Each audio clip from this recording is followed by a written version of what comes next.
I'm going to say one thing. Fuck Trump. Stop whatever you're doing right now, because what you just watched did not happen last week. It did not drop this morning.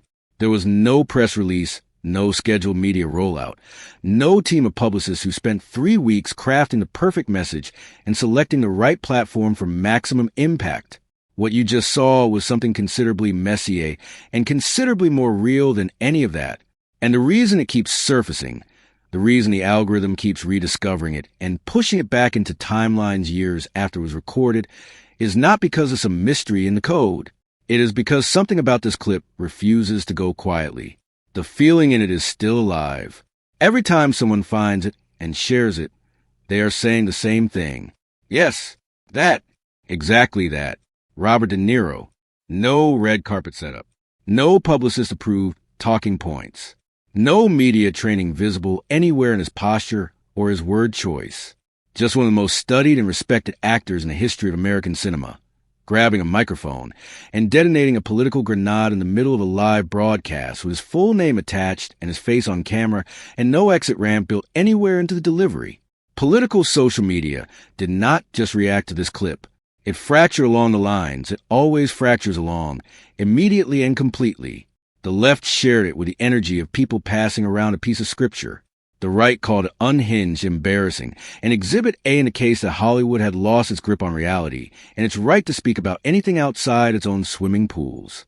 Both sides were so busy amplifying their reaction that most people scrolled past the most important part. This was not a performance. This was a genuinely frightened man, genuinely furious, saying things he'd been sitting with for a long time in a room with cameras running and nothing left to lose. And that combination, the unscripted rawness of real fear coming through a real person's voice without any professional smoothing applied, is exactly why this keeps coming back. It is what viral actually means when it means something. But here is what the people who share the first 30 seconds and keep scrolling are missing. That opening was not the point. It was a warm-up. What comes after is where things get genuinely interesting. A lot of public figures have gone on record about Donald Trump. The list is long. Politicians, journalists, athletes, musicians, former colleagues, former employees, former allies. Most of them are careful when they speak. They measure their sentences. They use words like concerning and troubling and deeply problematic. They leave themselves the exit ramp because the exit ramp is professional survival in a media environment that never forgets anything. De Niro did not leave himself an exit ramp. He built a list and read every single item out loud. Stupid, punk, dog, pig, con. A man who does not do his homework, does not pay his taxes, and operates as if the entire system exists as a game he was born to win and never expected to be held accountable for losing. These are one man's opinions. Strong opinions. Unfiltered opinions.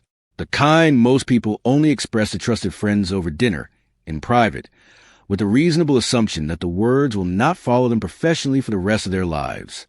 De Niro said them into a microphone, on the record, with his name attached, in front of a camera.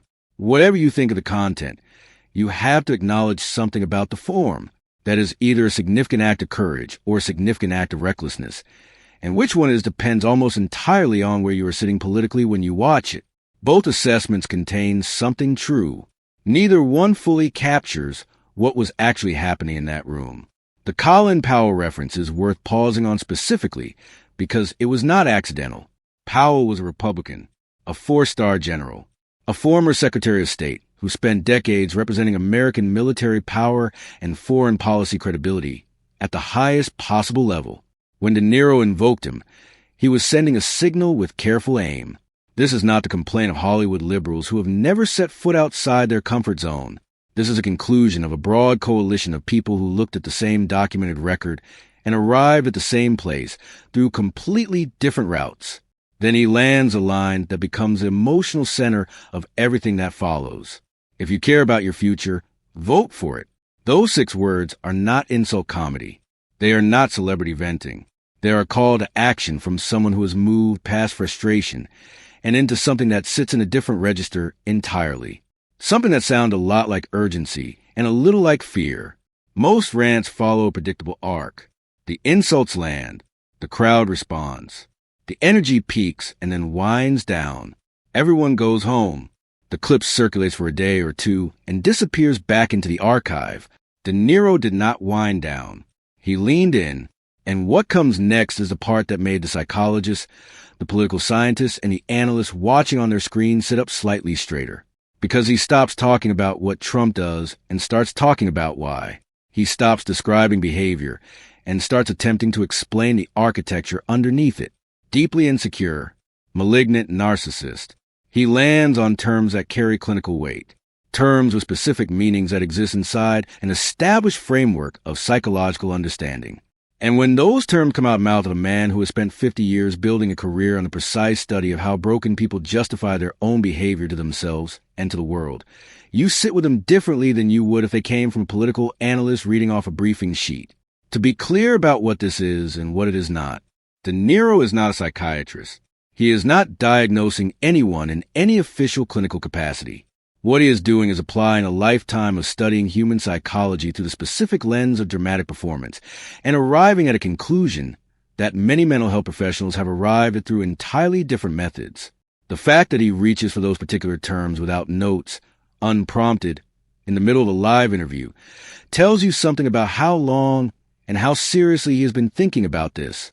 And then he says the word that changes the entire temperature of the room. Dangerous, not embarrassing, not incompetent, not corrupt, not frustrating, not even alarming. Dangerous. That is a different category entirely from the rest of what he has said. That is not a political critique, or a performance review, or a cultural objection. That is a warning. And warnings carry a weight that insults never quite reach, because insults describe what has already happened, and warnings describe what might still be coming. The exchange about whether Trump would surrender power after losing another election is the moment the conversation moves from political commentary into something that feels more like testimony at a historical crossroads. He won't give it up. He even said it. And anybody who deludes themselves into thinking otherwise, shame on them. The directness of this is startling even now, not because the concern was unusual. Historians, constitutional scholars, former military officials, and foreign policy experts have been raising versions of the same concern to the careful, hedged language of professional public discourse for years. What was unusual was the simplicity. He said it. He meant it. He won't. These are not complex sentences. They do not require unpacking. They are the kind of statement people make when they have stopped trying to be diplomatic about something they believe is genuinely urgent. And De Niro was saying it years before many of the events that would later make the concern feel considerably less hypothetical. The gangster comparison is where the conversation takes a turn that nobody in the room fully anticipated, and it is also, structurally, the most coherent and layered argument De Niro makes across the entire interview. Think about who is making this comparison. This is the man who played Vito Corleone, who played Jimmy Conway, who has spent decades inhabiting the psychology of men who build entire worlds outside the law, who operated on systems of loyalty and code, and the specific brutal clarity of what happens to people who betray those who trusted them. When Robert De Niro tells you someone operates like a gangster, he is not reaching for a colorful metaphor to make a political point land more memorably. He is speaking from a frame of reference that almost nobody else on earth can claim with the same depth of understanding. But here is the twist that makes the observation devastating rather than merely dramatic. He does not give Trump credit for being a good gangster. His argument is that the real operators in that world, the ones who actually built and maintained power structures outside the law, had a code. Honor among thieves is the phrase he reaches for. You keep your word. You do not betray the people who trusted you. You maintain some baseline of integrity, even within a system built entirely on crime. The code exists because without it the whole structure collapses. Trust is the only currency that actually holds everything together. And his argument is that Trump does not clear that bar. Think about what he is actually saying. He is not comparing Trump to a powerful and disciplined criminal enterprise. He is saying that Trump is the man who wants to be that, who performs that, who surrounds himself with the aesthetics of that, but does not have the discipline to follow through or the loyalty that the role actually requires. He would not survive the first act. That is not just an insult. That is a very specific, very considered, and very particular kind of disrespect. And coming from someone who has spent half a century understanding exactly what that world looks like from the inside out, it lands a register that a policy white paper never could. The section where Niro expresses genuine bafflement at Trump's support base is where the tone shifts from anger into something that reads more like grief. He says he is dumbfounded, baffled. He genuinely cannot reconcile the documented record with the conclusion millions of ordinary Americans have drawn from it. And you can hear it. This is not performed confusion designed to make a rhetorical point. This is someone who has been turning the same question over in his mind for years and has not found an answer that satisfies him. The Tammy Faye Baker comparison is more analytically precise than it might initially appear. What De Niro is identifying is a specific psychological and cultural phenomenon that has appeared in American life before and will appear again. The televangelist model, the charismatic figure who builds an emotional bond with mass audience through a screen, who makes people feel seen, feel chosen, feel like they are part of something larger than themselves, who creates the sensation of personal connection at scale and then draws on that connection to extract loyalty, money, and votes. The formula is not complicated. It is not even hidden. De Niro's point is that it is so visible, so structurally identical to previous versions of itself, that he cannot understand how it is not being recognized. And that inability to understand it, that grief about it, is the thing that keeps coming back into his voice throughout the interview. Not rage at Trump specifically. Grief about what it says about the broader relationship between charisma and truth in American public life. The accountability section is where De Niro stops addressing Trump entirely and turns to the people around him. Shame. Shame on those Republicans who do not have the nerve to go after him. And then the question that genuinely lingers after the clip ends. What do you tell your grandkids when they open the history books and find your name there, when they read what your role was, what you did, what you allowed, what you stayed silent about when silence was itself a choice with consequences? This is the accountability argument in its purest form, not rooted in policy disagreement, not rooted in partisan calculation, rooted in something older and simpler and more durable than both of those things.